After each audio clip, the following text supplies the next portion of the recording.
আসসালামু আলাইকুম প্রিয় বন্ধুরা, দেখুন এই গাছটা ভেঙে যাওয়ার পরে গাছটার ভিতরে এরকম পরিমাণ বাসা বেঁধেছে। এগুলো হচ্ছে এক ধরনের ঝিনুক। এগুলো গাছে বেঁধে থাকবে এরকম, মানে শামুক জাতীয় আর কি। তো তারপরে শক্ত হয়ে যাবে।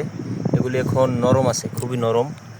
এগুলি একবারে নরম। এই যে দেখুন, এই যে লড়ে ভিতরে, এই যে চাপ দিলেই এই যে লড়ে, দেখুন এই এই এই এগুলি লড়ে, ঠিক আছে।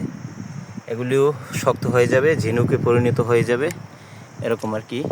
দেখুন বন্ধুরা, অনেক অনেক যা কল্পনার বাহিরে, খুবই ভালো লাগে। অসাধারণ প্রাকৃতিক দৃশ্য, কার না ভালো লাগে।